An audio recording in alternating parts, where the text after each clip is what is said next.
to REV Major 2022. Make some noise! Oh, wow. I'm so excited to see each and every one of you, and I'm excited to tell you guys what we have in store. If you guys don't know who I am, my name is Potch Spice. I'll be your host for the next 2 days, and I can't wait to be sharing with you what we have in store for those 2 days. So a little bit of a context, if you guys didn't know, last year, we did have REV Major lockdown, but right now, we're back in full swing here at the SMX Convention Center. Please give yourselves a round of applause for showing up. This is what REV Major is all about, just showing the fighting spirit of the FGC, and we can't wait to share that with each and every one of you.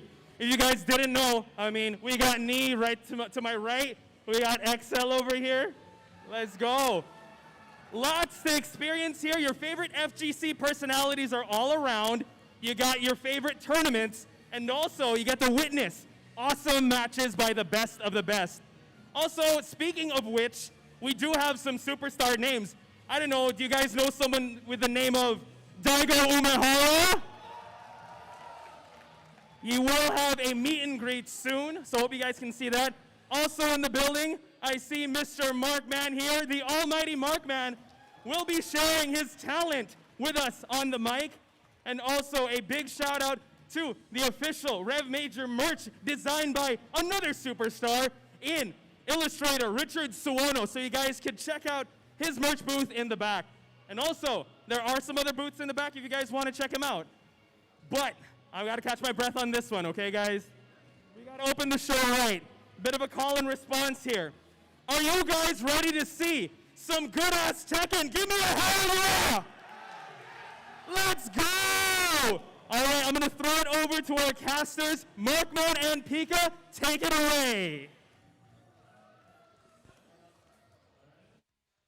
Ladies and gentlemen, femmes and fellas of Philippine Tekken, welcome to REV Major 2022. Yours truly here in commentary, Pika, and with none other than Markman. How you doing, Mark?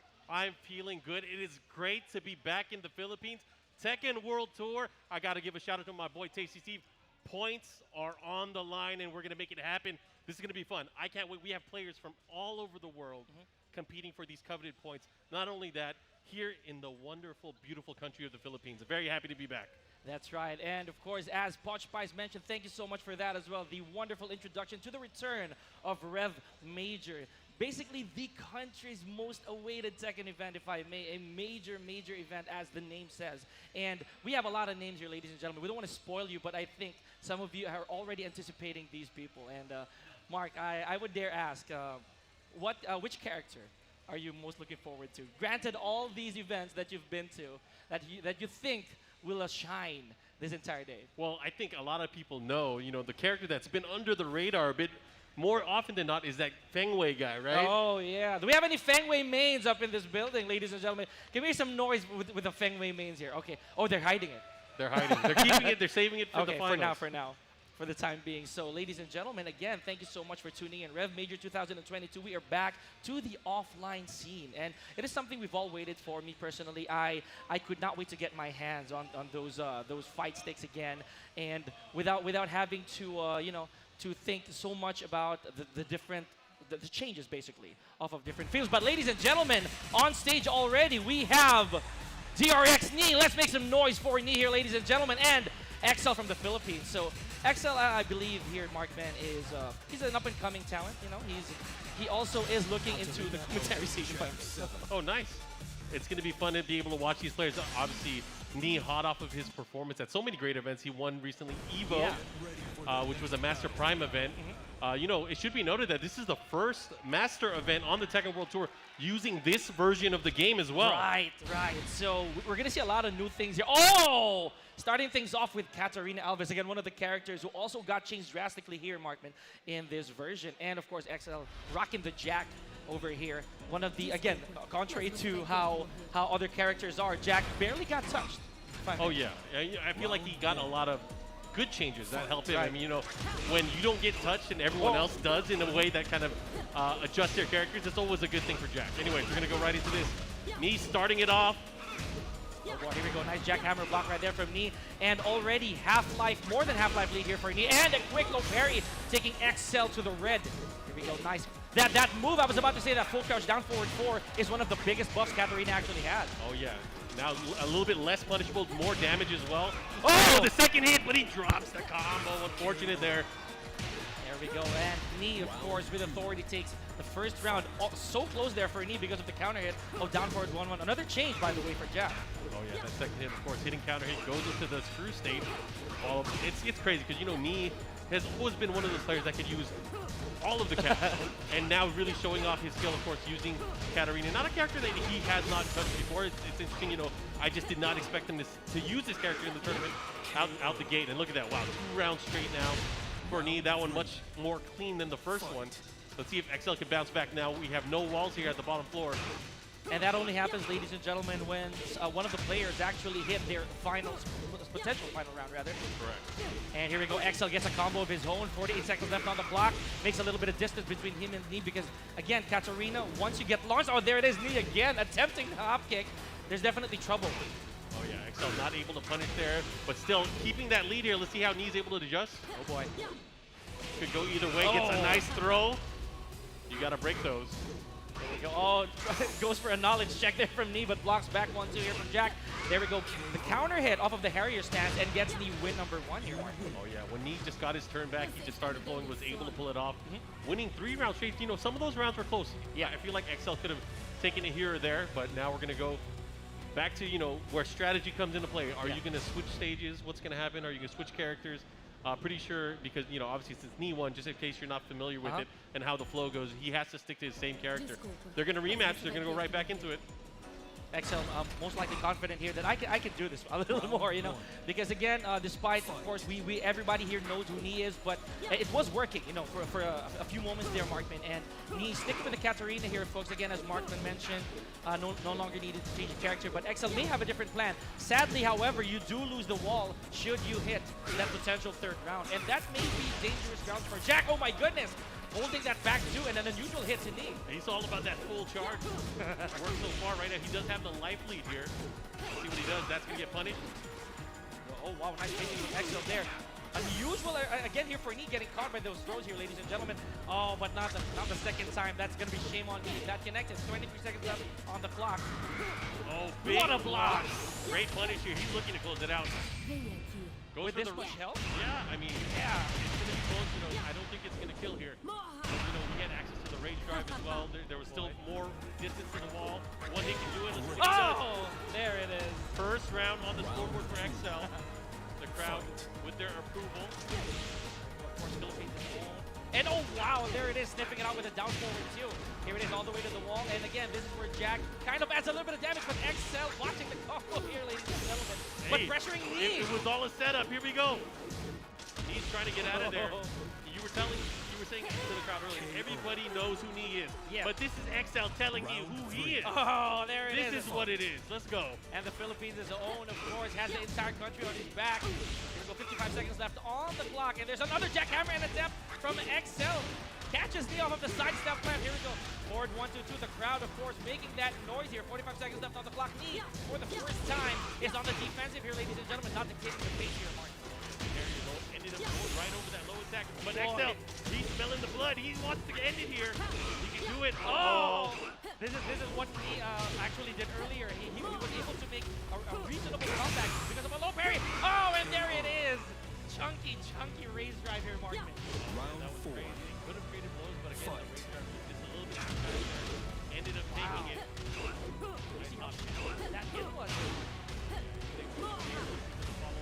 Already 40% off the Harrier low. The follow-up here. XL gonna have to fight back hard here. You can't let me get the momentum. Another low parry. And this is where Katarina shines here, ladies and gentlemen. Combo damage, but botches and drops that new attack. Here we go, 37 seconds left on the clock. And XL is blinking red again, and he lands another down forward too. Those have been hitting towards the later part of the matches here, Markman. You better be careful. He is in a good position here. He does have range, but he's gonna have to be careful here. One hit can do a lot of damage. He's gonna have to be careful as well. The sharp wind up punch. Are you serious? Oh my goodness! He can get it! He can get it! He will! He had a rage art, not quite, he didn't need to! And XL gets one game with a pop-off! I know he just could not help himself there, Markman. Standing up, and I think to him, that was already a victory on its own. You got to go all the way. You can't just Yep. tie it up, pop off, and forget about what your mission is. It's a first to two. Knee is sticking to Katarina. We are going to go all the way here. This is going to be the final game between these two players. Round one. Korea and the Philippines opening it up here at REV Major. But who would have thought XL really bringing it to Knee? Here comes Knee, gets the launch, gets the wall here, gets the follow-up as well. Unskilled damage. Really, really big there for Katarina. 47 seconds left on the clock, and XL again. He may be doing that a little too much now here, Martin.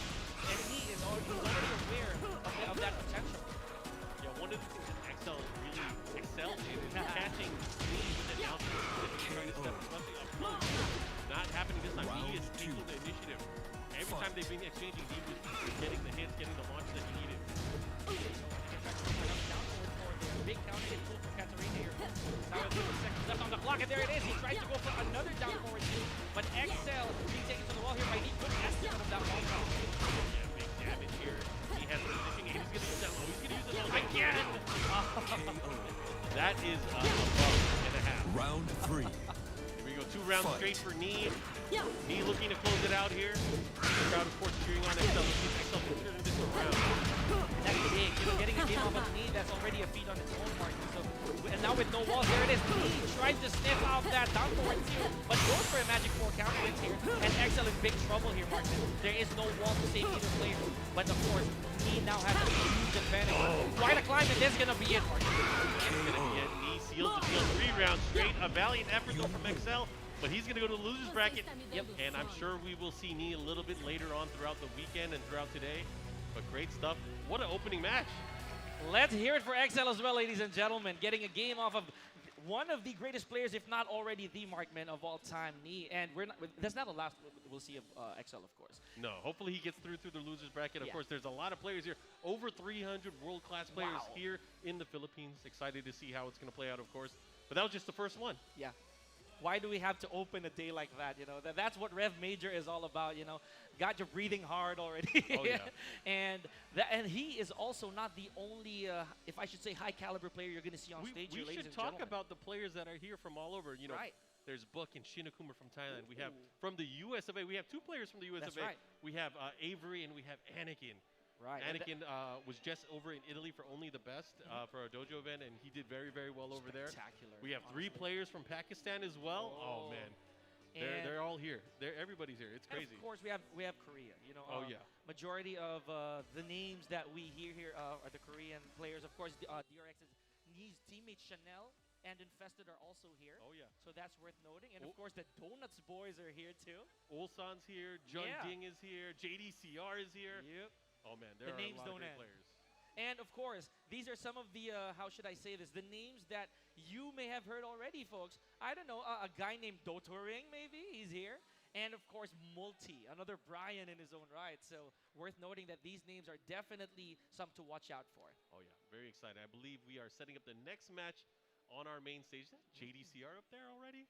Oh my gosh. And Philippines' own, if I may say his name with eloquence and honor, we have Cardo Maugaton on stage. Let's give him a round of applause here, folks. Cebu's own, if I may. So, and look at those guys in the back. They're definitely showing him some love. Gotta love the Harada cosplay, if I may. Gotta love the crowd here in the Philippines. The Philippines, you know, in 2019 we were last year. The last time we had an offline event, Michael Murray, Harada-san was here. A lot of people were here from around the world, from the Tekken community, and they all knew it was one of the most passionate and one of the best and most explosive places to really enjoy Tekken, and you guys have always brought that. So very happy to be back here as part of the Tekken World Tour, big back in the Philippines. It's great. Also an honor, of course, having Markman again here, folks. And as we mentioned earlier, there are some characters that we're already looking forward to here. And I did not want to have to jinx that Knee would bring out the Feng Wei so early, and he did not. He went for a Katarina, a character that not many actually put up on the pedestal so much. So that's a good sight to see, you know. Yeah, I mean, it's always a surprise, like which character is he going to play? And you said it yourself, he is able to use these characters to a very professional, very high level, almost impossible task sometimes, you know. And that actually worked, the Katarina. So, and of course, that's not the last Jack we'll see. We have Anakin, as you mentioned. So Oh boy, that's and of course the World Tour legs they keep going, and Rev Major being the Philippines' own contribution, if I may, in the World Tour. That's already something. I wonder who Cardo will actually use. He's originally a Paul user, yeah, and sometimes a Gigas, or he could shock us a little more. I don't know. Oh, well, we'll see. Well, Jdcr is going to be his opponent, and Jdcr uses a number of characters. We've seen, I would say most of the time, we've seen him been using Armor King. Yeah, right? that's right. Switching take off, some still notes. using some Dragonov as well. I mean, those are That too. characters that you use, right? Exactly. So Oh. definitely, again, a little bit starstruck here, folks. Not just me. I'm pretty sure a lot of the people here are too. And not to mention, he did bring out some Fakum Rams back then. So that's also worth noting. He's not going to use them anymore. Or are there going to be people here who actually will attempt to use the Fakum Ram There's like 2 Fakumram players left in existence in the world? in the world. He's an endangered species. So again, this version here, folks, this is I believe the first major that we are seeing this this update. The first master event. Master on the event, tour, rather, yeah. So that's pretty big, and we already saw that Knee brought Katarina to the fray, and painful. That full crouch low, I still can't get over the 3 times you had to do it. Oh yeah. Just it's chunk after chunk after chunk. But of course, that's only one of the things we wish for. I want a bear to come out, so that's calling Rangchu. I mean, it's very possible. I mean, every time we've seen Rangchu step up to the stage, if Julia's not working out, the bear might come out. You never know. And Julia has been hit through Pretty hard hard, times. Through hard yeah. times. Not too bad, but she's still strong, but just, not as strong as she used surviving. Not as strong. One character, however, that I believe here, folks, that kind of made a huge impact for the season is Leo. So that's one. That's another one we're really looking forward to. But here, ladies and gentlemen, on stage, Jdcr, again, one of the crowd favorites, and he had to keep his shades on here, folks. We have Cardo. There he is. Oh, the Philippines' own version of Harada-san. I can't. It's nice to know that Harada-san's here in spirit. Yeah. You got to brush that hair up a little more, my guy. All Phoenix. He's really going to do it. Armor King. He's really about to do it. Can he see with those? That's a good question. All I right, think at this point he's going to play around proximity. Get ready for the next battle. He's looking straight at me too. that is creepy and cool as it is. Let's hear it for Cardo. I'm not going to say the second part of guys yet, but let's hear it for Cardo. And of course, Jdcr, there it is. Armor King versus Paul here, folks. Let's make some noise. Cebu's own. Already making his real stage here, Mark. This is fun because we don't really see Paul too much. I mean, you mentioned in the Philippines, Paul is still one of those characters that's used. But, on the world stage, we don't see Paul enough anymore. Anyways, we're going to go into this. I mean, Armor King, another one of those rare characters. Jdcr, one of the best at the Armored Jaguar. Let's see what happens. And we're moving to Duomo de Syria here, ladies and gentlemen. It's pretty normal up here, up that part of the stage. But when you go down, that's when it becomes really tricky. There's a dark offer to a Shadow Lariat. Goes for the screw attack to get to the wall, almost there. Oh, he does. Gets the delay, of course, gets a little bit extra distance, goes for the multi-grab. No punish on the Death Fist. And knowing Cardo here, ladies and gentlemen, he is going to push for that Phoenix Smasher. Oh, but there it is. A dark offer to a brilliant brawler kick in midair. And Jdcr takes round number 1. Very nice and very clean. Jdcr with that pressure already trying to, find his way in. Good block there. There it is, the low blow. Cardo tries to repel Jdcr using the back one. And again, no punish on the Phoenix Smasher there, Markman. Gets his first combo of the game. Is he going to take this all the way to the wall? Almost there, just inches away. Now he has him at the wall and see what he does. And no punish on the Iron Mountain as well. Here we go. Cardo tried to pin Jdcr to the wall, but again, good sense of awareness, and again, leaves it untouched. Yeah, that was weird. Uncharacteristic, he's blocked so many Death Fists now, but he hasn't punished any of them.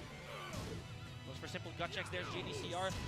Cardo, however, again, and no punish on the Demolition Man. 20 seconds left on the clock, and there it is. He just wanted to make that whiff instead of actually blocking it. Jdcr takes round number 2. I think he's caught on to those whiffs here, Mark. Yeah, he threaded the needle, got the big launch here. Let's see what he does. Goes for the throw to even flow the follow-up here. Nice DDT from Jdcr.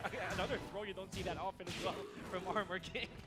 47 seconds left on the clock, and there it is. Tried to go for a mix-up is Cardo. No mix-up, maybe. Let's see what he does. Again, just poking away with the lows. That should get punished. There's a shoulder barge. Oh, there it is. The brilliant brawler kick. 34 seconds left on the clock. Trying to keep it slow and steady. Jdcr doesn't want to make big mistakes here. Oh, there it is. Thruster elbows, I was about to say. Quick check there with the down forward one. Able to get, you know, that was very, very clean. I feel like Cardo had these opportunities there. He may have gotten away with a little bit more than that he should have, but Jdcr obviously still analyzing the situation. That was just the first game. And it's also worth saying that no matter who you are, being a Paul Phoenix user, it always instills a little bit of threat, you know, mentally, because you know that one mistake can cost you an entire round. One big chunk of a death fist or a Phoenix Smasher, as we call it, it's gonna hurt. Yeah. You know? It is the great equalizer, so to speak. And you see what happens here. Cardo right now, getting those down forward ones, he's doing work. He's actually stopping Jdcr from getting anything started, especially with those low blows. He's been landing those earlier. No counter is unfortunately. There we go. Goes for a Shadow Lariat, pinning Cardo's back against the wall. Tries to break that balcony. There it is. And he goes downstairs here, Martin. Here we go. The follow-up. Let's see what he does. Should get some decent distance here. He goes for the running throw. Wave dash pushing Cardo to the wall here, folks. And Jdcr are very aware of the real estate and pins Cardo to the wall. He has access to rage here, ladies and gentlemen. Better be careful here, Jdcr. Oh! And not enough for a rage art. He does not go for it, and he does this time. Oh, yeah, It's going to be a wall conversion. Nice BP combo here. 3-2 follow-up into the sway back. One hit could do it here for either player. Cardo already expanded his rage. It just takes one here, folks, and Jdcr with a simple gut check. And he giggles it off here, Markman, knowing that he did try to low parry or low block at least. Another opportunity. Jdcr seems to be very comfortable here. This time getting the big counter hit back one. Goes to the stance transition 2. The follow-up into the running throw once again. Now pushing towards the wall. Cardo looking to trooper roll right out of it. See, this is where Jdcr, his wisdom comes into play here, Markman. He knows that he does have to put more pressure for Cardo to get his back on the wall and Armor King's wall splats. Oh, wow, disrespecting that low blow out of nowhere. Cardo goes for a hop kick, gets a combo of his own, 29 seconds left on the clock, and barely in rage here is Cardo. Oh, now he's in full rage, but he does not have enough life to survive pretty much any attacks. There's the death miss. He finally lands it. Not clean, but that was pretty big. Do it again. Are we gonna go for? Oh, the bravery, but no, not quite. And Jdcr misses the punish. Oh! That is not what I expected. He went. I think he went for the shoulder, but only the jab out or something. That was really weird. That was crazy. But hey, the blue stuff. Unfortunate misinput hit. There it is. Oh my goodness, I was about to say that Jdcr tried to go for a string throw there, trying to get that damage in. You know, whether he escapes it or not, it's a good attempt for Jdcr. Pressure right now. Nice low parry, gets the conversion. He has the wall. Good recognition here. Now what? Oh, he went for it. The crowd behind Cardo here, but barely escapes these brilliant brawler kicks here, folks. Oh! Oh, this is going to be close. He's going to have the wall positioning as well. Oh, yeah, he's going to get it. The follow-up, and that's going to be it. Jdcr 2 rounds to 1 here on set point. And no need for that unscaled damage there on the shoulder as well, Mark. He had enough health to, to kill him with. Nice break on the multi. Oh, tried to slap some sense into Armor King. Oh, wow. Catches Jdcr with a second hit of back to 1.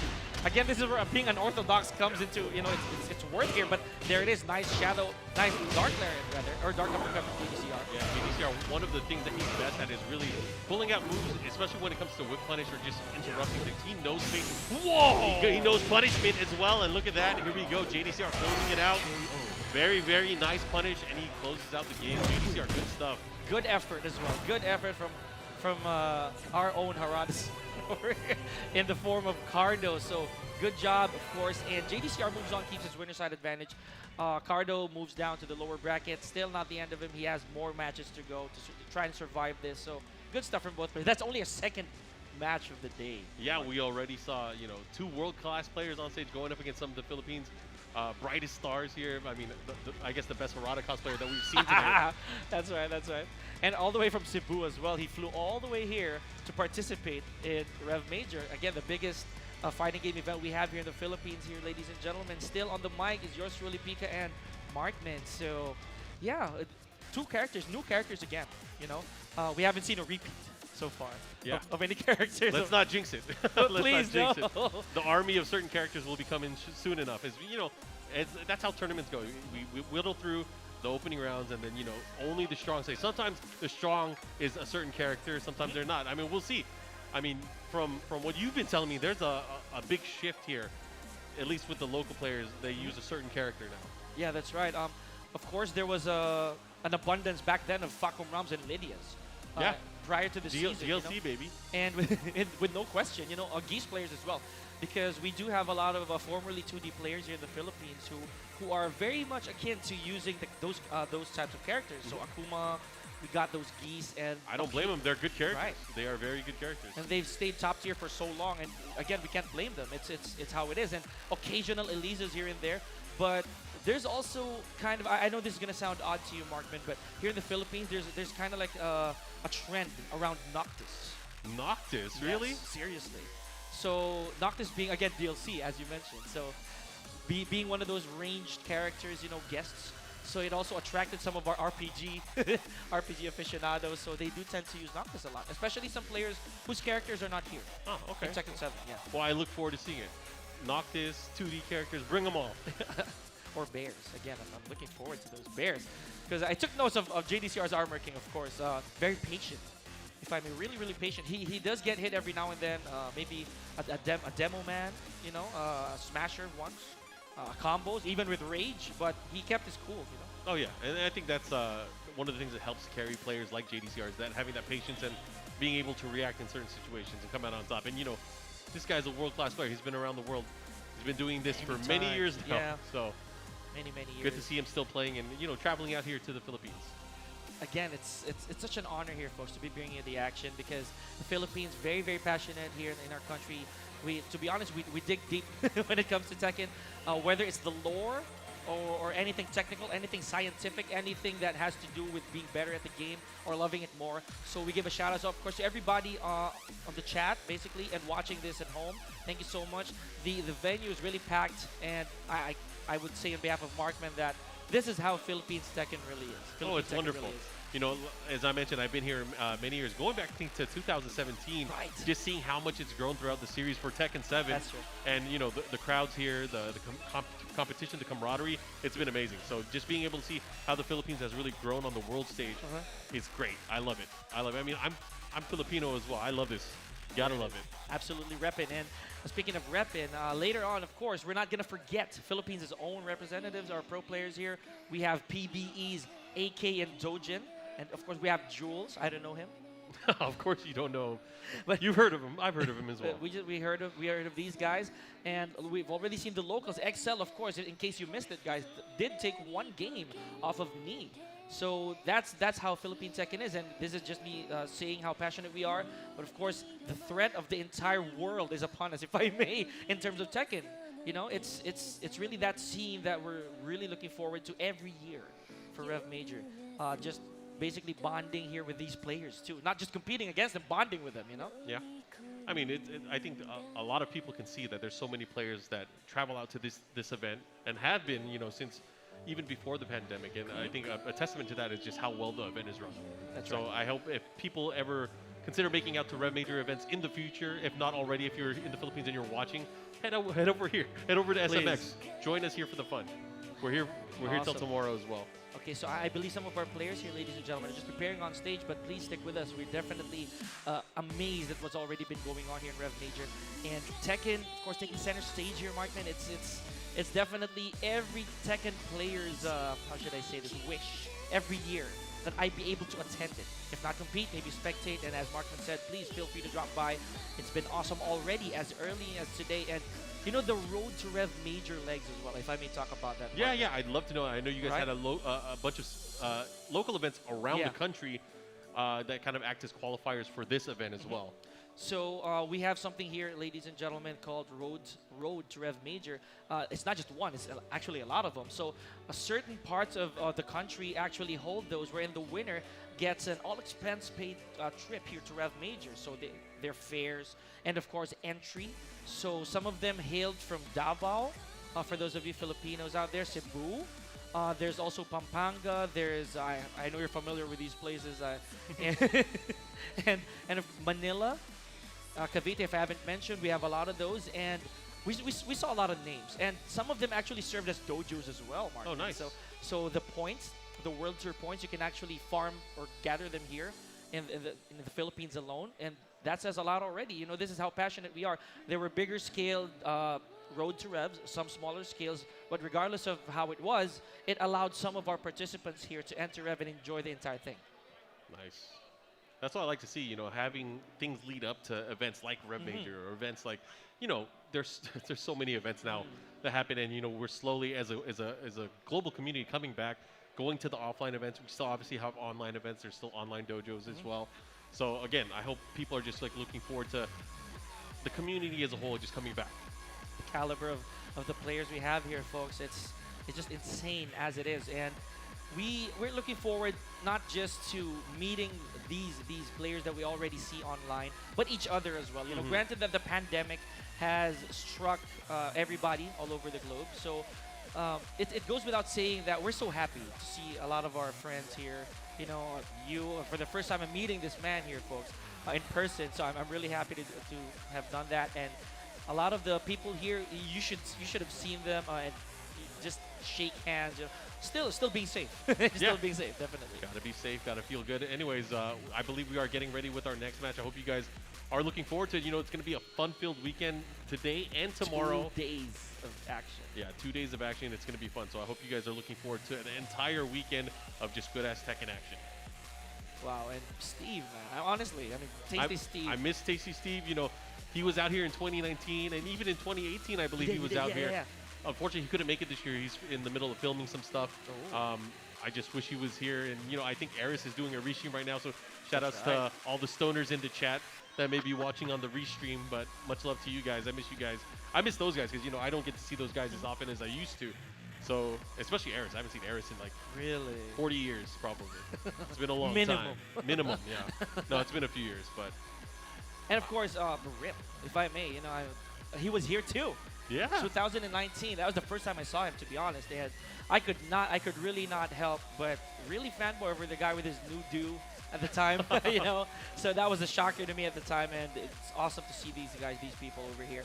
And not to mention here, ladies and gentlemen, that Rev Major, we had to make a slight adjustment last year. You know, sure, it wasn't part of the World Tour, but we had to continue the hype, if it's safe to say that, with Rev Major Lockdown. So as we always use the hashtag Do It Again, we had to do it differently last year. So it was, again, it's for our region, but it was still as fun as it was, as you remember. All right, who do we have? Okay, this is going to be interesting. Oh, we're blind picking? Oh, hopefully. We're blind picking. There it is. Okay, so shout outs, of course. I still see him. I see Cardo over here, guys. There he is. Don't ask me. Okay, so on stage now here, ladies and gentlemen, we have LJ Lee and Kim Chow. All right, so this is going to be interesting here, folks. So some players here are unfamiliar with some of our local talents. LJ Lee was on stage as well back in 2019. Yeah. And Nina Special, again, a new character on stage here, Markman. So Kim Chow, I'm not even going to assume of what Kim Chow's character is. I would assume, based on the name, are you trying to insinuate it's Xiaoyu? Maybe. Okay, maybe. All right, maybe. Because there are players here in the country who sometimes mislead us, guys, in a good way. Okay. They would have Panda in their names, but not use Panda at all. Oh, that's dirty. That's dirty. All right. And some of them would put Kazama in their name, but use an actual Mishima. So that's okay. That's bearable, right? Yeah. But yeah, some pandas who actually use what, Paul? I'm so sorry. That's how we do things here, folks. That's fine. Trial and error. It comes with experience. But either way, I guess that's the match that we're going to see. Kim Chow and LJ Lee. LJ Lee, here we go. And it is, folks, as you see on screen, the Rev Major is indeed a master event. It runs for 2 days. For today, we're going to have pools, I believe, and I am not so sure if we're closing the top 32 for day 1. But most likely that'll be the case. So both Philippine talent here, Mark. I think we're going all the way to the top 8 today. Top 8, yeah, that's right. So yeah, both Philippine talent, as we mentioned here, folks. So LJ Lee again. Oh wow, we're gonna have to fix the name there, folks. Just LJ Lee on that side, and then I believe Kim Chow's team tag maybe is none. So we're gonna have to fix that in a bit. Nina Williams. So it's much like you called it, is Nina Xiaoyu versus Nina. So no spoilers there, folks. Definitely. Get ready for the next So, battle. this is our first match here, by the way, Markman. That's 2 Philippine talents, Yeah. 2 Philippine players. So, it's going to be super interesting. We have a Nina versus Link Xiaoyu match. Let's make some noise for LJ Lee and Kim Chow here, ladies and gentlemen. Again, both from the Philippines. And wow, a non-walled stage here. We have Infinite Azure here, Markman. Go right into So, it. Round will 1. flapping come into play here? I mean, it doesn't really need to. You don't really need the wall Yeah. carry, right? But, you know, that series of combos, I mean, if you go for the flapping butterflies, could lead to an interesting reset or two. But either way, we're going to go right into the action. We'll see what happens. Drops the combo, doesn't get the pickup. But, hey, doesn't matter. Gets the launch, the follow-up. One of the great things, though, when you're fighting against Xiaoyu and you don't have walls, you don't have to worry about that pseudo-infinite at the wall, because that thing is crazy. Oh, that's true. I mean, shout-outs, of course, to Japanese player Piyohiko, who actually abuses that in a good way. Here we go, Kim Chow now in trouble. And this might just be a slightly uphill battle for Xiaoyu, you know, in this matchup against Nina Williams. But let's not count out Kim Chow. Definite, there it is, getting a launch. And I was about to say that not out of the woods yet. Here is LJ Lee. That's just 1 round. Ooh, good block. Wow. Great punish. And usually that wall standing too doesn't miss, really have the yeah. right range, but still able to capitalize, gets the hit. Oh, good acceptable punish there from LJ Lee. The 3 of Xiaoyu is actually open, contrary to what people think here, ladies and gentlemen. Oh, trips with down back 3, goes for the forward forward 3 here, and LJ Lee 2 rounds up already here, Mark. Yeah, interesting ender there. You know, dropped the combo, ended up hitting the bad habit towards the back. Doesn't matter, but 2 rounds straight here for LJ Lee. Nice AOP follow-up. Goes for the hard combo. Let's see what happens. What's the mix? Goes for the 43 flip. 45 seconds left on the clock, and Kim Chow now has a slight lead over LJ Lee pokes-wise. Nice pickup, here we go. Lands on the back. Oh, there it is. Unfortunate, very unfortunate conversion there from LJ Lee, but still has a lead here. Yeah, had the hesitation. Goes for the ivory cutter into the running attack. See what happens here. Right into the rage. Kim Chow has an opportunity, but oh, that was not counter hit. And good contest as well there from LJ Lee. Goes for all the turn taking here, Markman. Does not let a single negative turn, rather, just go to waste. Yeah. And that's game number 1 with a 3 rounds straight. So Kim Chow now has the opportunity to go for a stage select, apparently, with maybe no character to change with. So here we go. Yeah, this time opting for a wall stage here. We are going to the Dragon's Nest. Oh, and this is where Link Xiaoyu would be most dangerous here, Markman. Yeah, Knowing more that- of a rounded stage, right? Yeah. And that pseudo infinite we were talking about earlier, that might just be the case here should Kim Chow position the combos properly. Yeah, I mean, that's the thing is, like, you get it put into a bad position, you're like, am I going to tech? Oh, I no, know. I tech. Oh, no, I tech. It's over. And you have that part of you that clenches, you know? I want to tech, I want to press out, or maybe I just want to get up. I can't take this much damage from double lifting palms anymore. Here we go, starting things off quick with pokes is LJ Lee against Kim Chow. Nice attack there. Goes for the side step for the follow-up here. Again, gets a counter hit. Doesn't get the follow-up with the shut-up slap. Doesn't matter. A big whiff punish there. Gets the follow-up here. Gonna hit the wall. Wait, the wall. Oh, did not go for an ivory cutter Oki, hence goes for the wall bounce. There I it like is. it there. Betrayer sets right into the big bounce. The follow-up here. LJ Lee on fire right now. Continuing that dominance that we saw from that first set. There it is, aware of the setup as well here, Markman. And LJ Lee lands a forward 2-1 against Kim Chow. There's the execution. Oh, LJ Lee got Shows those. that you can, yeah. Nice flapping butterfly combo. Has the life lead down forward too. Looking to close it out. Oh, that is an occupational hazard here, folks, for being a Nina Williams. You are prone to drops if the hands get cold, but there it is. Kim Chow lands a rage drive. That is a low, ladies and gentlemen, so you're going to have to watch those legs when Xiaoyu is in the red. Oh, that's Spends it. going to hurt. Is this going to be enough? Side wall stun, enough. Wow, Storming Flower ender there. Nice, yeah. Ended it with the down back 1. Tied up on rounds now. Kim Chow able to get on the scoreboard. Gets the second hit follow-up there off the counter hit. Now should be able to get the wall one more time. What's the right. mix? Oh, Wow, there it is. Good conversion from LJ Lee. Did not pull the trigger on the screw attack. They're probably anxious whether it would hit or not. Here we go. And LJ Lee showing again. I dropped that once. Oh my gosh, I hate to say it here, folks. Again, that's what's dangerous about being Nina Williams. Oh, wow. Good float here, Mark. Gets the wall as well. Goes for the poison miss. Doesn't matter. Still gets the follow-up hit. And looking to close it out here. That should be it. There it is. Nice. Up forward 1 to follow up here. 2 rounds to 1. LJ Lee looking to close it out here against Kim Chow. And the rain has started pouring here, ladies and gentlemen. I was about to say as well, Markman, that a while ago, LJ Lee tried to go for that orbital off of that back turn combo, but not working at all. So went for the forward 1. Great O-key position right here. And there it is again. Oh, there it is. There's the attempt. Goes for a geyser divine cannon. catch. That's crazy. That would have hit hard, but here's the follow-up. Nice. Gets the combo. What's the mix? Goes for the low. 33 seconds left here, folks. And LJ Lee a while ago just fishing for those down forward twos. Oh, there it is. Slap kicks, and Kim Chow might just take this to the wall. This is big. Needs this opportunity. There it is. Tied it up. Going to a final round here in game number 2.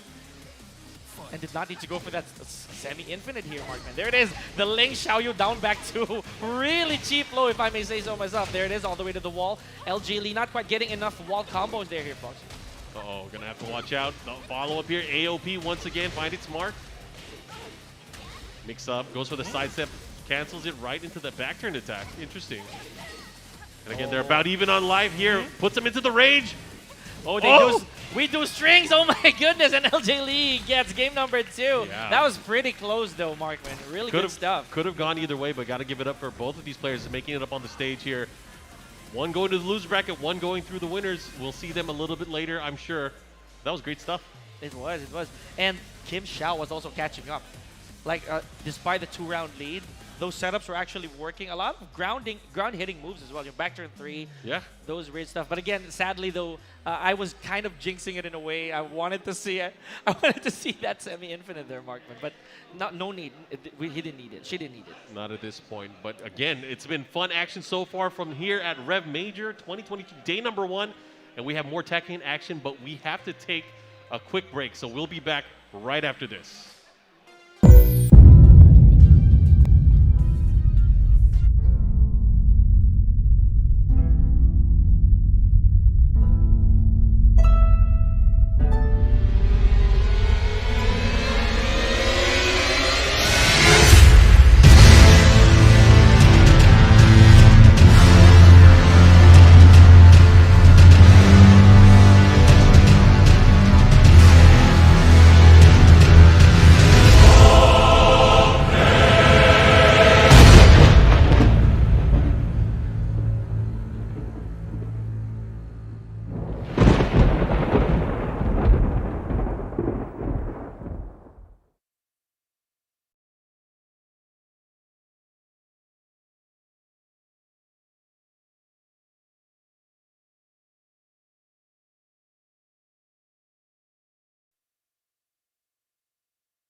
Welcome back, ladies and gentlemen. Rev Major 2022 still here. On the mic is Pika, joined by Markman. And in case you missed it, we had a good set of matches earlier, ending with LG Lee versus Kim Chow. And that is not going to be the end of our day, of course. No, we're not going to deprive you of any Tekken action here. So, Yeah, we have so many players that are here from around the world, and you know, we've just gone through three of the matches, but the pools are happening in the background as we speak.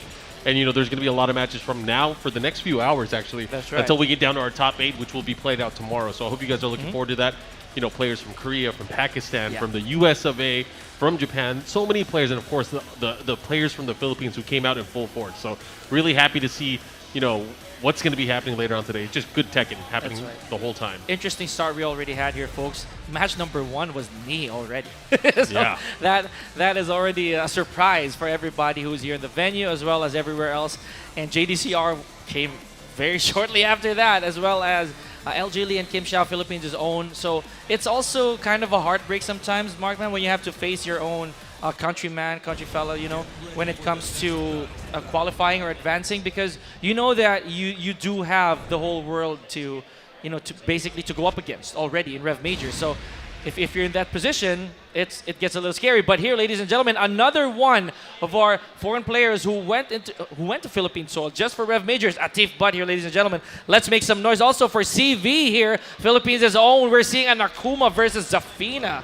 Oh yeah, this is going to be fun. So Atif Butt making the trip here all the way. I saw Arson Ash's tweet talking about Atif Butt going to Rev Major. He said it was going to be a massacre. Oh. I don't know what he meant by that, but I'm looking forward to seeing him do well.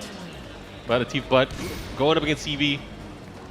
Okay, here we go. It's, you know, he's using the Akuma pick. You know, this is a character that really helped catapult him to the global stage when we saw in 2019, right? Yeah, that's right true. before the pandemic. He did so well, really qualifying for the Tekken World Tour. So it's nice to see him at an international tournament once again. And as a character, not to mention Markman, in this new version, apparently he still has that infinite right there. Should you be able to take the character to the wall. But CV now in dangerous waters right here as Atif Butt applies the pressure as an Akuma, building up that meter. 27 seconds left on the clock, and CV tried to go for a side step down forward 2 there, but Atif Butt very careful not to get launched. You'd have to think about it. You know, this is probably a matchup that Atif Butt knows very well in terms of character, but obviously, you know, different regions, different players, there's a different rhythm as well. So this moment of adjusting and, you know, in tournament play, that's where it becomes so scary. Seeing how quickly people can adjust. Look at that whip punish there in the standing 2. Didn't get the full combo, but still just knowing the spacing and being able to pull that off in time, that's not easy. And I would say that he's actually very close to his next meter after spending one of that to no success earlier. But there it is, another round for Atif Butt, and closing in on that first bar here, folks. And this Jdcr helipad stage, for those of you unaware, does have 2 breakable walls behind each player. So they got to be careful, you know, better space properly, otherwise you're going to get into a world of hurt. Yeah, and it's not a huge stage. From the area where you start right in the middle, if you get the right hit, you could really put the hurt on, especially early on. All right, try to catch him, goes back to the wall. He's in a bad position right now. He's going to have to be careful. And CV jab, he has to be careful. That dive kick follow-up hit. Oh, nice sense of awareness right there, Markman, from Atif Butt, and he's going to end this. And you know that down 3 clean hit, you know, that goes straight into an extension, whether it's a Hadouken or a Tatsu. It's already scary on its own as an Akuma, you know. I mean, that's the thing, is he is an Akuma specialist. So he knows the right range to do that. And, you know, there's some times where people will do it and they'll have to cancel just to make themselves a little bit safer. But he is, he's hit it the way he needed to. Whoa! Lars pick. Buff Lars. If you guys saw what I saw right here from Markman. Whoa. Unexpected, but this should be fun. I believe it is an infinite stage, though. We are in the snow. And they had to pick random here, ladies and gentlemen, for those unaware that if you do lose a game, you have the privilege of choosing a character, but the stage has to be in random, and vice versa. If you choose to stay with your character, you actually can get to pick the stage, you know. But in this situation, it's CV opting for a Lars. Again, another uncanny pick here, folks. And Lars, we know, notorious for being nerfed almost to oblivion here, Markman, to the point of being unusable, but CV may have a plan here. Well, we'll see. The plan better work, because you have 1 game to catch up or you're out. And it's Atif Butt we're talking about here, so a lot of character and player experience in the past. Now, hitting that 4-4-3 off of CV's Lars, actually that's part of the new mechanic. That's his contribution in that sense. That 4-4-4-3 is that wall crush, but obviously it puts you in the state, even in the open. Let's see what he does here. Gets the follow-up, gets the launch. Goes for the spike, goes for the orbital. Ooh, interesting. I don't know what Atifa was going for there. For both, here we go. Nice punish off of the wall standing one. And CV tried to duck down forward 1-1. Here we go, body blow. And CV might just end this. Yes, he does. Already proving that switch paid off here, taking that first round. And, you know, a lot of the Lars players here, Markman, were dreading that Lars' Tekken 6 down forward 2 was taken out. They tried to bring it back off of a crouch here, but Atif Butt with those FADCs landing flush flat on CV. Is he going to go for the... I was about to say he's not going to go for the Shakunetsu, goes for an Oki instead. Follow up here. It's going to do some decent damage here, but you got to remember he's building up meter this entire time as well. That's the important thing. Goes for the tackle, gets it. Tied up on rounds. But close to 1 meter as well. And that's where it's going to get scary here. Nice duck, but not fast enough there on the wall standing one. But again, that was clean enough. And this is what Markman was talking about earlier here, folks. It doesn't matter whether you lose a round or two, as long as that meter falls into your favor eventually. And that's what he does. There it is. Clean hit after clean hit. And again, Atifa with a perfect here. Now in potential match and set point already, Markman. And it did pay off for CV in the beginning, but hopefully he gets to catch up on this one. Yeah, this is where it's going to get scary because not only is he about to build that first meter as well. No punish, you can't let him get away with that. No good block and punish from CV, not the optimal. However, still gets a bit of damage in. Goes for the new mechanic. He's plussing, but hey, you can't be plus against this. This is going to hurt. Again, no Shakunetsu enter. He doesn't want CV to fly off badly in a position that he does not have an advantage. 30 seconds left on the clock. Flies all over the places. Atif Butt. One poke could do it here, Markman. There it is, the pistol squat. That is the one poke he needs, the crouching roundhouse kick. Able to close out. Atif Butt from Pakistan really putting in an exclamation point here in this opening match on the stage.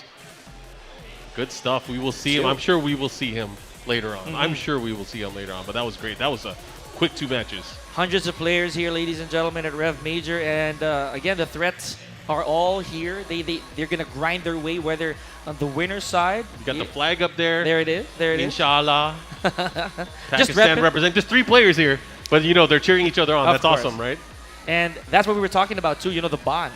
You know, some of these players, they try to, of course, get familiar with our culture, as well as, you know, going to the spots that they wanted to prior to REV Major, maybe even after, because, yeah, we want them to feel welcome. Oh, yeah. You know, I think that's one of the greatest things about the Philippines, too, is the hospitality, the camaraderie, and, you know, just people just love the game, and it's great. It's great. It's awesome to see that. Taking a lot of pride in that, too, you know, for the Filipinos, because we're known for that, if I may, and Markman himself has vouched for that.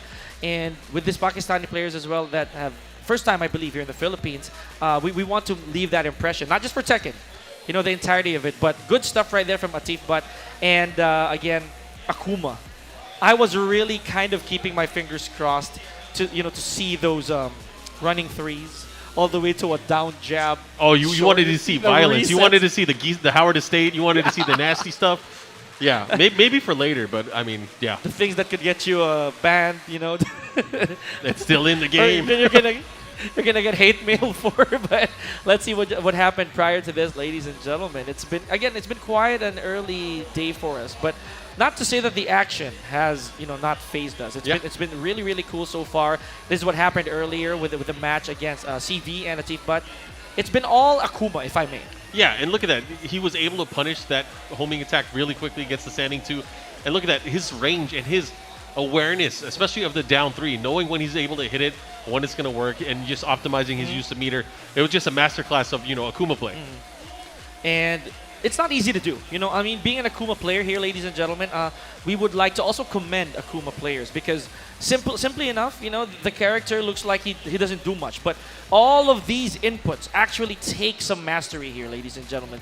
Maybe a little less from his original game, give or take, but it's still difficult as it is. You know, there's guys in the chat right now that are probably so angry that you're defending Akuma here. But no, I mean, yeah, it's a very different dynamic from what Tekken normally is. A lot of Tekken players in the beginning are not used to Akuma being here, but I believe he adds some flavor. Yeah, you know, to the game, and as well as Geese, you know. Yeah, they both. I mean, Geese was probably soy sauce, right? I'm pretty sure that was the flavor that he brought. I'm looking at the next match. I see. It's Tomahawk, I believe. I see a player from the US of A on stage. We have Anakin from the ATL. Yep. Representing. That's my boy. There he is, and Tomahawk from the Philippines. So we're looking at potentially a King versus Jack here. So Ooh, that's going to be fun. Because, you know, King on paper is a great character in Great. terms of being able to punish a lot of the things. But will he be able to do it under the pressure? I mean, arguably the best Jack player in the world. Arguably. yeah, with especially after his performance at OTB, I believe, and it got a lot of players inspired if they haven't been already. Yeah. To be Jack players, right? And King, as you mentioned, too, a really well-rounded character, if I may. He has these tools that make him super duper safe, Yeah. and at the same time deadly. You know, one shove or one down forward two counter hit, and you're good. You know. Yeah, who doesn't love pro wrestling? I mean, that's the thing, too. I mean, I'm a big King fan, so King's my favorite character. You're not gonna see chairs here, folks. We're not I mean, gonna see chair shots here. Maybe. Maybe the crowd's going to get... I mean, if Steve was here, he would definitely throw a He chair. would. Seeing how he's been, ladies and gentlemen, the energy he cannot contain. So, and that's what we're trying to establish here again in the Philippines, here, ladies and gentlemen. So we have Tomahawk on stage, I believe, and against Anakin. Yeah. So definitely rep it. There we go.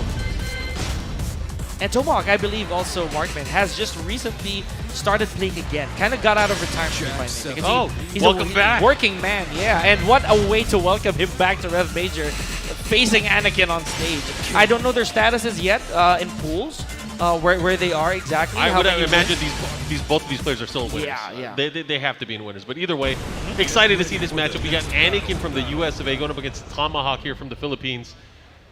Jack versus King. I mean, the name actually semi-spoiled you already. Tomahawk. There it is. Make some noise here, ladies and gentlemen, for the Philippines' own Tomahawk. Also hailing somewhere here around Pasay City is Tomahawk. So He's very local then. very, very local. Here we go, and now with one of the biggest stages as well. Oh, yeah. if I can say that out loud, it's pretty dangerous. But up here, it's normal. This is Anakin's first trip to the Philippines, I believe. So let's That's give him right. a warm welcome here. And he does it with a giant swing to start it off. Good attempt, and there it is, planting some trees here. I've noticed, Anakin's kind of switched it up. Whenever he landed the jackhammer, the big elbow, he often went for the blue spark. But over the past few tournaments, I've seen him going for the seed planner.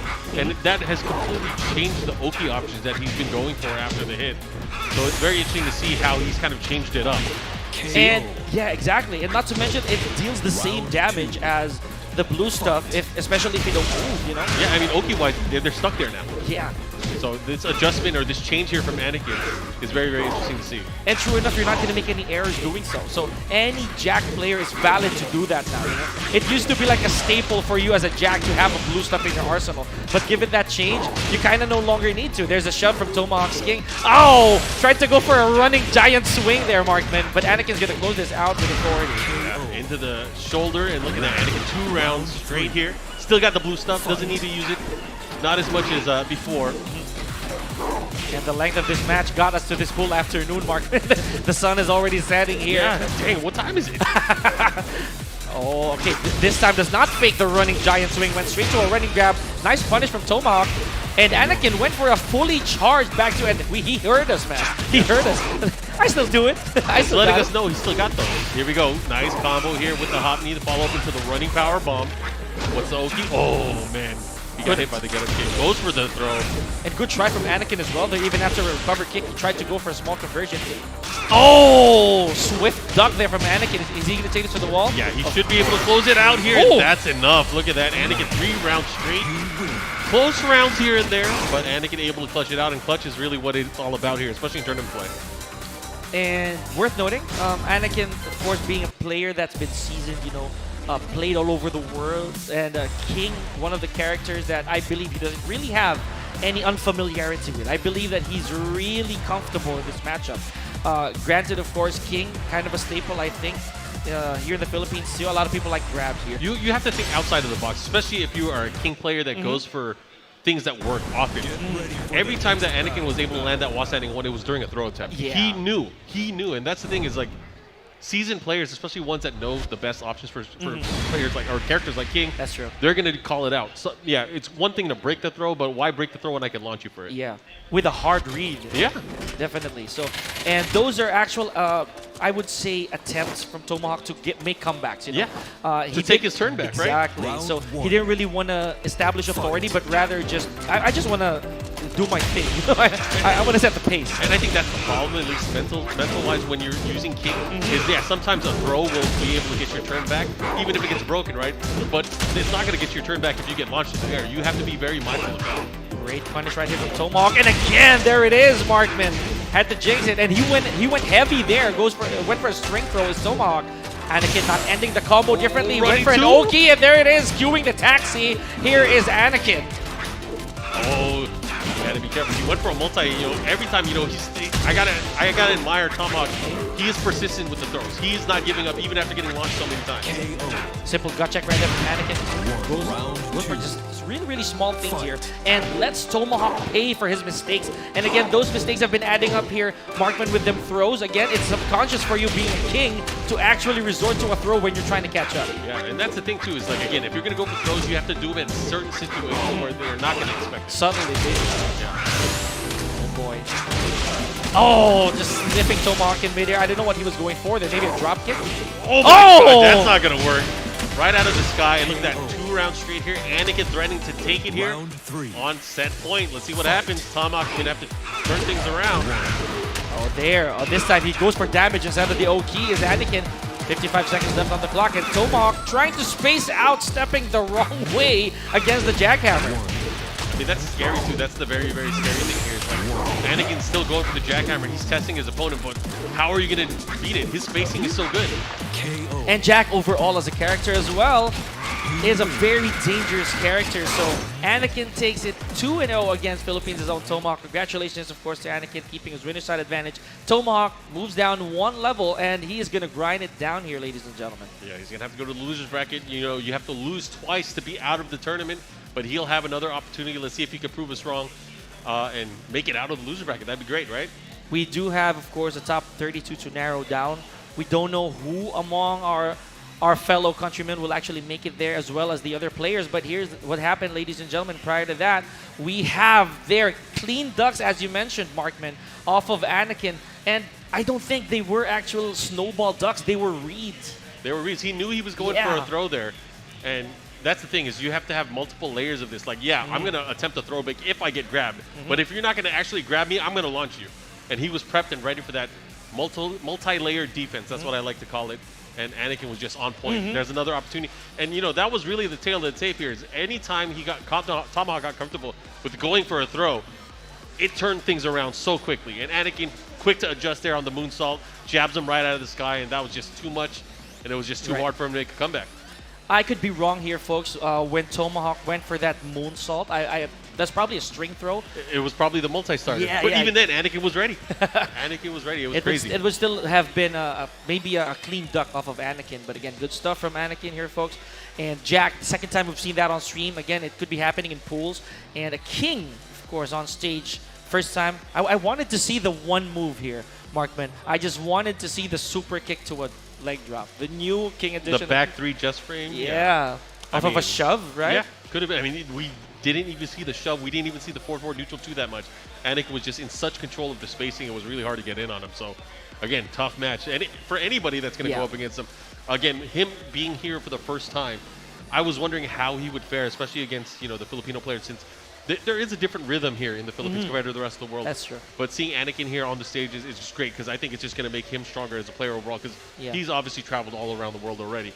But it's also going to give the players here in the Philippines a great experience to go up against a very strong Jack player. Kind of like a distinct regional meta sometimes. That happens here, ladies and gentlemen. So in the Philippines, as I mentioned to Markman earlier too, there's like an abundance of certain characters here.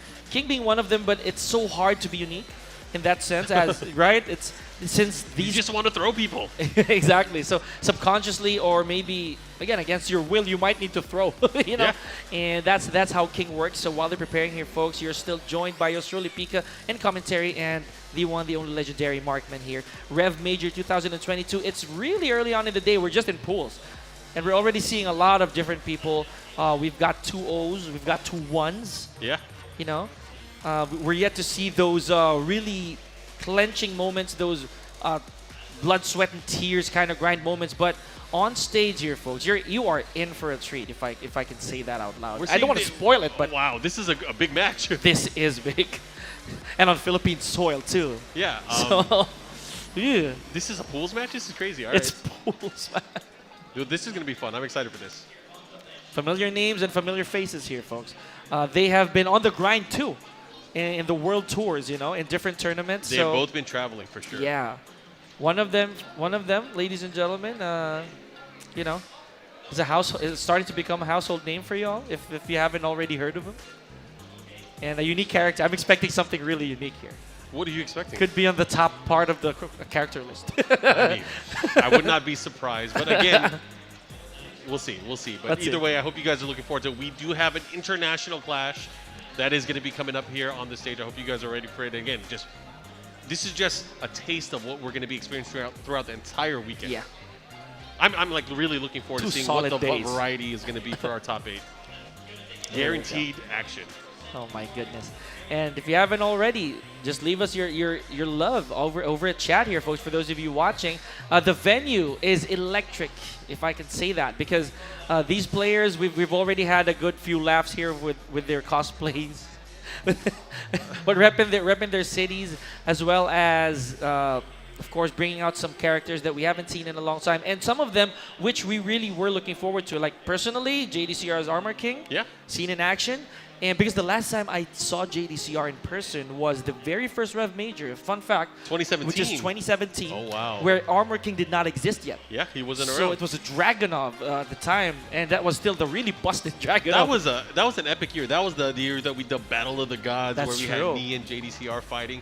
And again, the game has grown so much since then. Season per season, you know, more characters were added.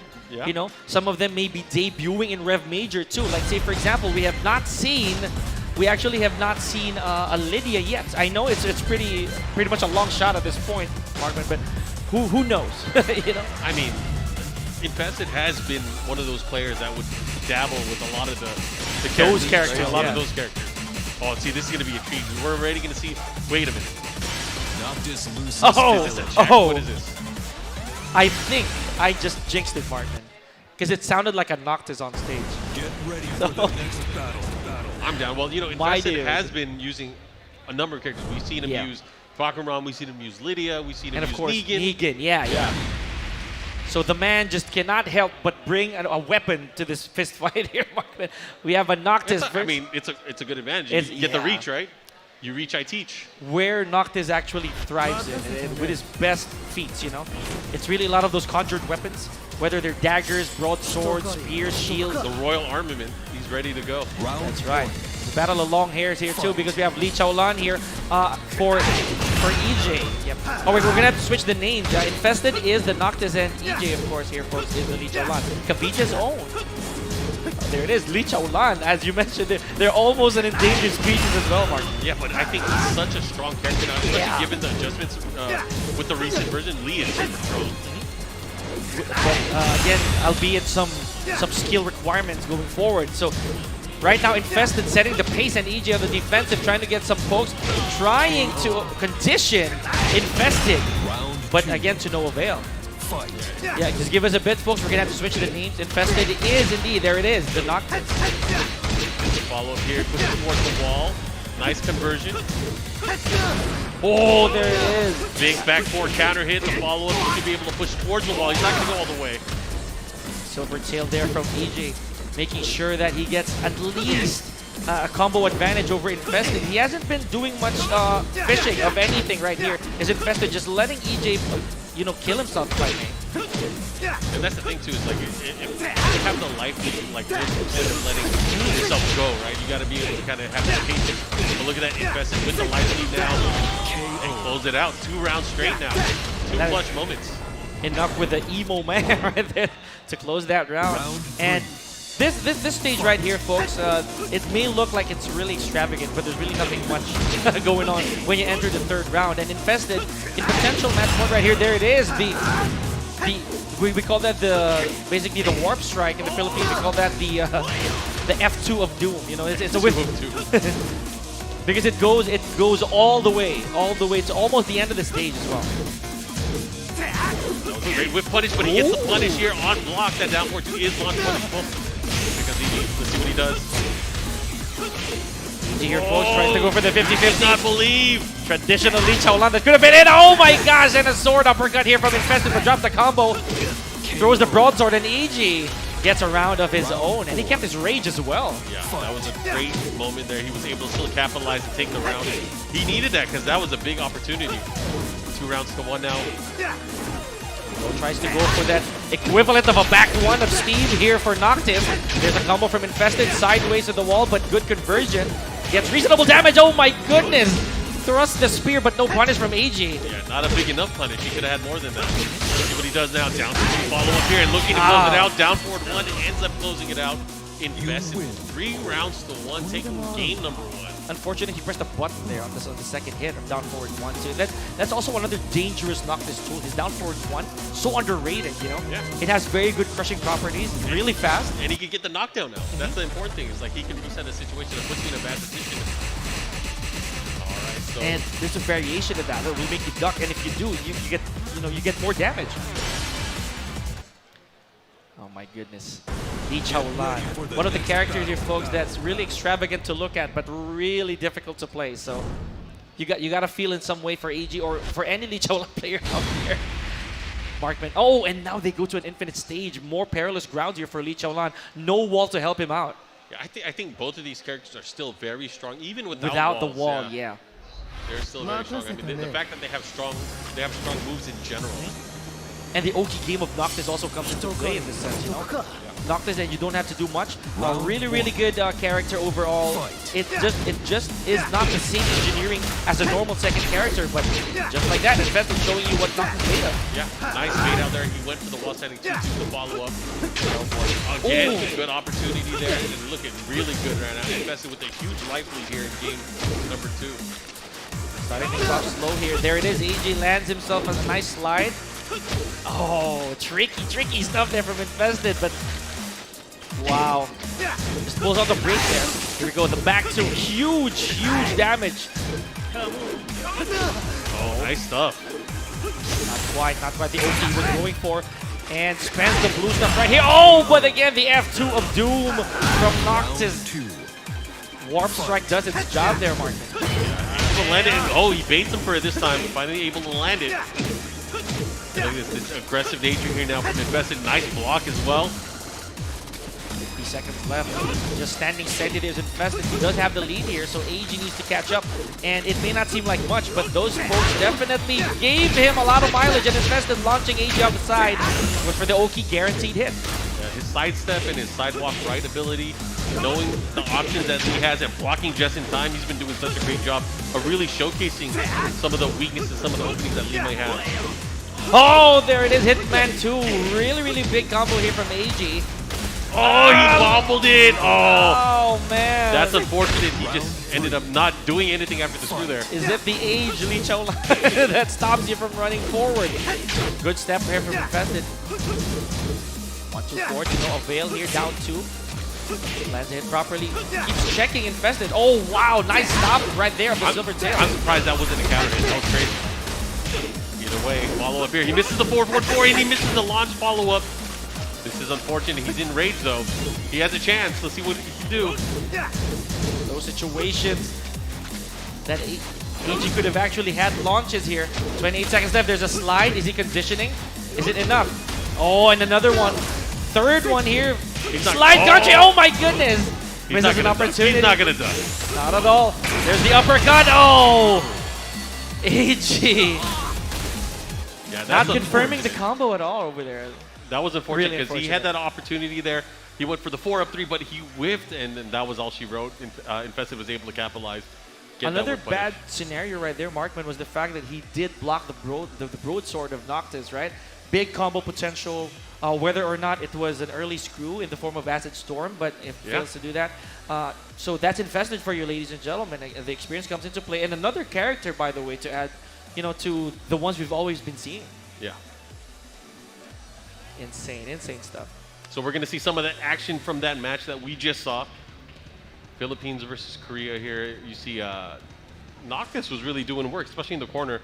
Able to really capitalize, pull that off here. And this is where one of the few moments we saw EG had an opportunity there. He had to push towards the wall. but then he stopped. He stopped, and then all of a sudden, Infested was able to take his turn back. One of the things that we saw throughout the matchup, he would sidestep right, he would sidewalk right, create opportunities for himself to really take his turn back, but also the life lead. And Noctis, again, no joke of a character when it comes to converting, you know. His screw attacks, basically everything that will allow him to combo off of tricky situations, just like down to 2 as well. It's a huge advantage, if I may. Time Mark, when you said that a while ago, that his while standing 2s, he did not believe, you know, his faith wasn't intact when he released that 50-50. There it is. That's one situation that could have gotten him an entire raid drive worth of combo. Yeah, I mean, at the very least, I'd like to see him test at least with like the while standing 2-4 to see if his opponent would even duck, right? And their very tragic drop of a combo from EG after landing Hitman 2, a move that's a huge gamble already on its own, but drops the combo. Very, very unfortunate. There it is again, another broadsword hit. Yeah, that forward 3 would have been nice after. Go for the Acid Storm. Go for something, man. There would have been a lot of opportunity there just to get some extra damage, but unfortunately was unable to do it. He'll have to deal with the loser's bracket now. Shark-infested waters, all pun intended there, folks. Oh, yeah. When it comes to the lower bracket here at Rev Major specifically. And we have another, I'll spoil it for you, Markman. We have another Noctis on stage. And representing the Philippines again, right? More Noctis action, wow. And I hate to be, again, the spoiler galore, because I told you it is a Noctis country at some point. So here we go. We have BB's Keenan, the Philippines' own Noctis. They actually hail him that, being the Noctis specialist of the country, if not one of the best. And this is a guy here on my side right here, Jdcr from Korea. Yeah. Notoriously known as the Gigas for such a long time. Yeah, it'll be fun to see because you know he's one of those. He's a Gigas man, and you'll be able to see that as he plays. I mean, not trying to jinx him or anything, but you know, Gigas is definitely a choice. He's definitely a choice of a character. We don't really see him too much in online tournaments. We see him a lot. We see him do very well in online tournaments, but it's very rare that we see Gigas used at the high level offline. Yeah, up close and personal here, folks. And Marduk is actually one of his originals, if I may. So migrating to Gigas now and choosing to stay there, I think has really paid off for Jdcr. He has made his name all over the world with his character. Now it is range, her range, there it is, the back 2, the stun gun, or the taser as we call it. Keenan starts things off with huge damage. It goes for Salmon Hunter. The spear, the follow here, nice step there. Uh-oh. This is where it gets scary. It's all about timing and how you try to approach your opponent, especially with Gigas. And then there's things like that where he goes with the power crush bait, see if you're going to go for it. And that's like a test that he puts all of his opponents through. And there it is, Keenan budging after that. Good walk off of the crazy Knuckles, but still gets followed by Gigas. Oh, what a bait from Jdcr. And Keenan had to throw out one of the heaviest moves that Noctis can bring. Yeah, and that's a test. That's what I was talking about in the test. Like, if he's going for that power crush, don't go crazy. Don't go crazy. You know he's drawing you in. You know he literally wants you to go for it. You know, and a single 1-2 off of Gigas is a big deal already. Looking really good right now. Keenan with the life lead here, looking to close it out. Down 2, able to get it. Tied up on rounds now. And of course the taser of Noctis, a very, very good move. 14 frames fast if you understand Tekken jargon here, folks. Not to mention the turn stays with Noctis after it hits. Great block of the anvil. Crazy knuckle on the wall, but no follow-up here from Jdcr. And again, it follows your character. Oh man, he is just having so much opportunity, winding things up. That's the thing I want to see. I want to see Keenan be a bit more active, try to interrupt, because there's so many opportunities here where you can hit him even before those moves come out. And that's where it's scary, because the rhythm can definitely change. New punish here from Jdcr, 194 too. And tries to go for the bear hug as well. There, Marcus. Oh, now he has the wall distance, the wall position. He has to be very careful. Now using that jab as well. Right now, Jdcr looking really, really good by the wall. Keenan's going to have to switch it up. Nice wall standing 2-2. Wow. He's going to do a lot of damage. Oh my gosh, he dropped that combo. That's unfortunate for Keenan. And again, he did get jabbed over there, folks, after that sheet, which is originally safe. So Jdcr, all Jdcr in this entire game so far. And this is where Gigas is also, again, a big threat, Markman. The fact that the crazy knuckles, the big boot, you know, applying that pressure and not knowing when to press against it, because Gigas will most likely be open or punishable. I like this pick though. So we're in an open stage now. You don't have to worry about the pressure of being near the wall. Yeah. That's really where it's scary. is Get when he splat, goes, yeah. where he goes for the golem stance and he's like trying to pressure whether or not you get hit. Now, if you get hit, you just get knocked down. You just get knocked down. So it's not as big of a risk. However, that could be a benefit to Doring either way because he has more room to play now. As Gigas, he also understands how he's prone to wall pressure and cannot wiggle out of it because of a lack of sidestep. So let's see if this will fall again into the advantage of Dotaring and or rather Keenen being a Noctis who needs that room. Is he gonna go for another taser? There he does, and I had to jinx it down to Dotaring. Is he gonna end up with Excavator? Yes, he does. 45 seconds left on the clock. Keenen. Small life deficit here. Oh my gosh! He got baited into it. He saw the power crush. He was like, I'm gonna hit him. Nope. I told you, man, it's that forward two of doom, and sometimes it could go the bad way. Now he's chipping away. That's one way to beat a power crush as well, is go for the lows, but you can only go for low for so long. Oh, misses that taser first time. Here we go, nice gut check right here from Dotaring. Gets round number 1, and if you notice, the clock did wind down a lot later here, Markman, compared to earlier, where the rounds were pretty quick. This is where being a non-walled stage is actually also a factor. Yeah, I mean, both of these players now, they're chipping away at the ankles. They're going for an opportunity. Again, maybe they're just trying to bait a different reaction out from their opponent. Nice. You see that raw golem stance right there from Dotaring. Just fishing in, and oh my gosh! Cannot do anything too heavy on this man, Mark. That's the thing, is he's used that so many times now as a way to get his turn back. But unfortunately for Keenen, he's been going for bigger attacks. And it's getting launched, gets him knocked down. He just did that, Mark, but he went for forward, forward, forward, 2, and only the second hit connected. Maybe Keenen was caught unaware. Goes for another taser right here, folks. 45 seconds left on the clock. Nice bear hug. And that's the thing too, Dotaring is kind of going through the stance, going through the motions, is really testing him on what his opponent knows. And right now, he's in a good position because not only does he have the game lead, he also has the round lead. Wow. Let's see, Keenen has a chance here. He has a good opportunity. He has to be able to clear it out. Oh, wow, did not go for an extended version here, folks. Dotaring just letting that rip, and it was huge damage too, regardless of how long he walked. Good stuff, and Keenen now 1 round on the board. Yeah, still not the end. And it's not without risk. When he goes for that power crush, he still takes damage. He does. It's just a calculated risk at this point. Here we go, good combo. Down forward 2, no, he goes for the dynamic one. Let's see what the follow-up is. The crowd is cheering for Keenen. Let's see what he does. Okay. Unusually as well, Mark, when he still went for another running 1+2, despite the threat that was already implied to him earlier with those enraged howl power crushes. Uh-oh, big trade blows. Let's see what he does. About even on life here. Keenen could pull this off. Goes for the mix into the spear. One hit can do it. Oh, he had a chance right there. He had a big opportunity. Doesn't matter. Final round here, game number 2. Keenen putting some dirt in the eye of Dotaring with that roll to a down back 2. Here we go. Good start already for Dotaring. He needs to close this out before momentum shifts to Keenen's side. Oh, what a warp strike attempt here from Keenen. 2-1 pressure. Yeah, I like the stop there. Able to put the hurt on. Let's see what he does. The second hit, able to land. Oh, this is not looking good. He's very close to rage. Good attempt there from Dotaring. Down forward 3. It may not look like it's fast, but 13 frames here, folks. That's really quick. Keenen again with this taser. Nice anvil from Dotaring. Gets him with a basic throw. Oh, that's across unfortunate. the stage. You hate to see it, but hey, gotta give it up to Dotaring for just throwing it out, trying, able to pull it off. Good stuff from both players as well. But Dotaring, the confidence he had for that last throw, you know, for him to use that and it actually connected. Again, it's a shame on you moment. Shame on you, but hey, I'll take it. I'll take it. And he was able to do that. So Dotaring will be moving on. I'm sure we will see Keenen and his Noctis maybe a little bit later today. But again, the losers bracket is looking crazy. The losers bracket is, as you mentioned, shark infested. So many good players already in there. And we're just not even close to what the potential of what later on today will look like.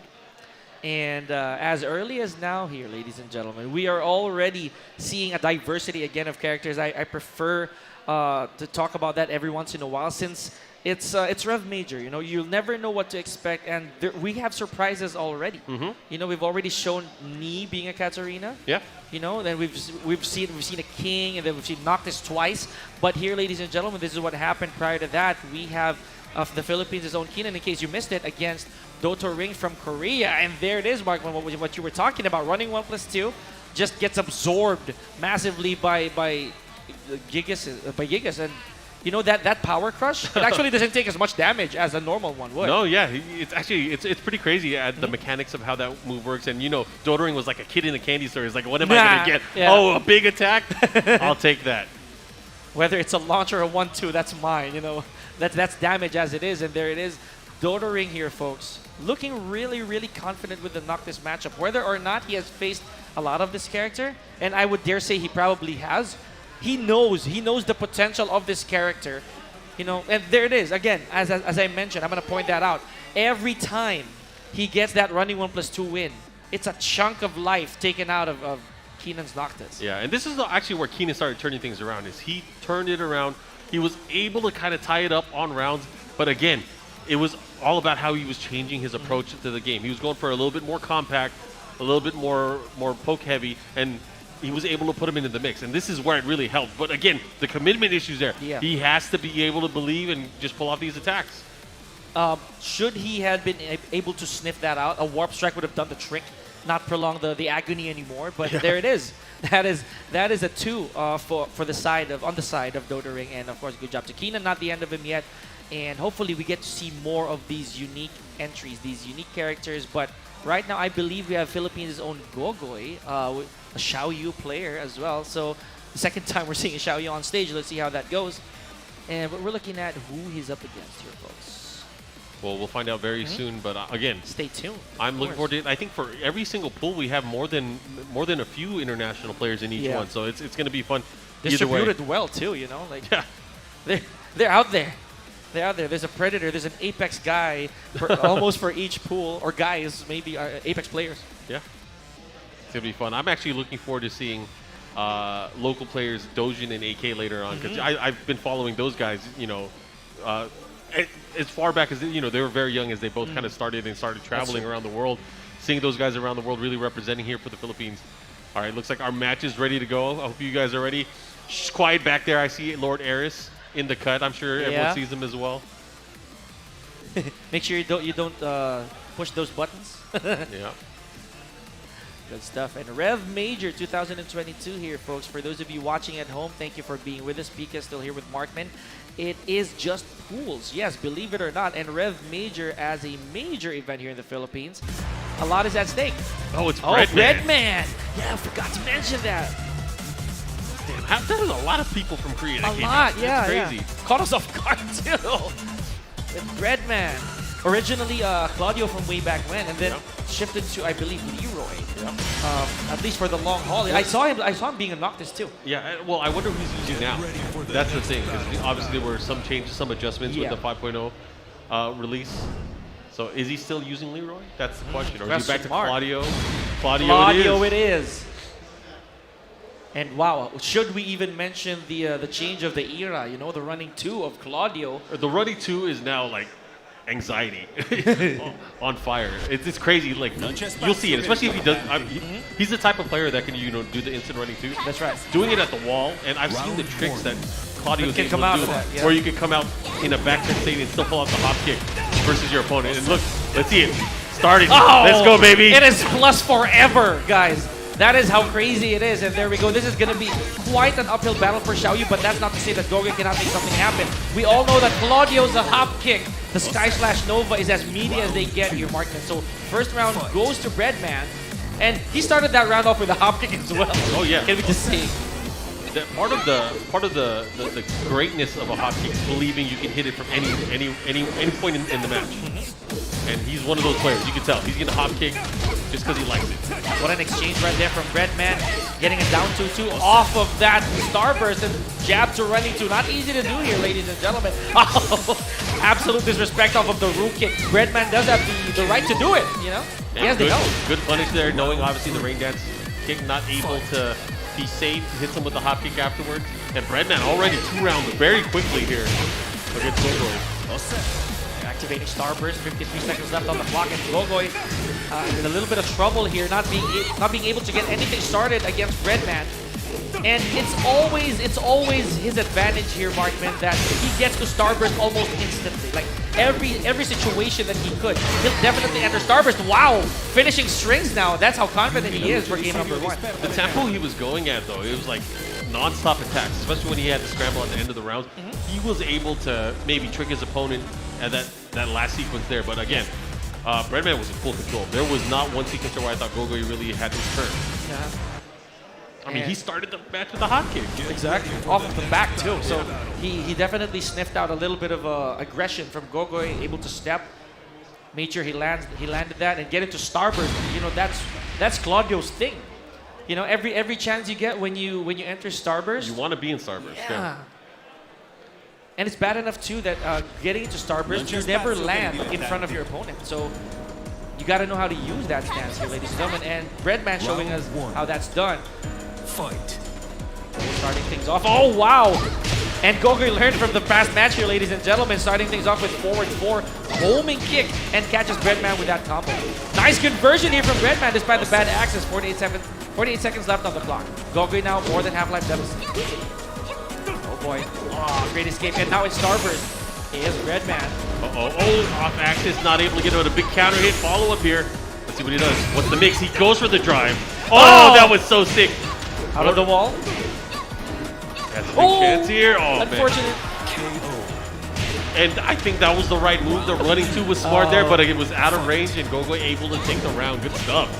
And the back turn of forward 1 a while ago, or a forward 1 from Xiaoyu with supposedly the guaranteed 4 did not hit as well. So very unfortunate on Gogoi's side. They would go down forward 3-1. Yeah, he wants the big damage too. Oh, that's gonna be it. Yep. Tied up on rounds here. Breadman able to make a comeback here. Fight. Now, I like the approach now. Gogoi is able to land a lot of damage early on. Still showing that he has some fight in him, but let's see how he's approaching here. He had the right idea there, but he didn't let anything rip. Good stuff here, ladies and gentlemen. And now with, again, Gogoi got hit twice already by back 3-3. Let's see if Breadman has instilled enough fear. There we go, neutral, no advantage of down 4-3, down back 4-3 rather. And this is looking good for Gogoi right now because he does have the positioning, he does have the wall here. Let's see if he's able to, now, just like that, he quickly turned it around. Breadman now with the offense, good punish. But not no access to race just yet, oh my goodness, and Breadman with Sky/Nova is gonna end another round. So close for Gogoi right there, but just a split second of carelessness was, or maybe a mistake on the side of Gogoi was really costly. I mean, Breadman was just on point. That hop kick definitely came out when he needed it. Attempted again. Wow, the twin pistols off of Claudio. You don't see that very often, Markman. And Breadman, tried to go for the big combo. Now recovers with another Sky/Nova. Back 4-2, enters Starburst. 40 seconds left. Gogoi got hit by both hits of down 2-2 off of Starburst, and Breadman takes 2 games straight. Yeah, I mean, good attempt. Breadman was on cruise control throughout most of the match. You know, there were obviously some great sequences here from Gogoi here and there, but again, Breadman just showing his mastery of Claudio was just too strong. He was getting everything working out for him. That was insane. And it's not to jinx, of course, how Link Xiaoyu is, but it really is an uphill battle facing a Claudio sometimes. Sometimes, given the meaty hop kick, and you saw how Breadman was so confident throwing it out.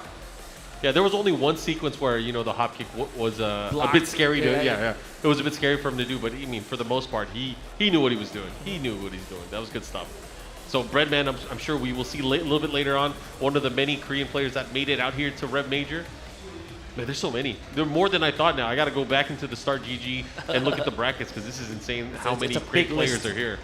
And I would also dare say that maybe Breadman also found out that Gogoi is, of course, from many matches before, that he's a Link Xiaoyu. So maybe Leroy, if ever he still does use the Leroy, is not there. So this is what happened earlier, folks. And as Markman mentioned, steering wheel all the way here for Breadman, you know? Yeah, I think that's one of the cool things too about the game being still somewhat fresh, because you know, obviously it's an old game. You know, the game has been around for a while, since the arcade days, more than 5 years ago. Yeah. However, with the recent update, there are changes, and you know, we haven't had that many events on the offline setting, so a lot of people are using old tactics, bring back old characters that they're used to, or they're just having a revitalized kind of movement with what they're doing and what they're bringing to the table. So there's that one sequence we were talking about earlier, that's cool, where the hop kick missed. And this is really where Gogoi really started to shine.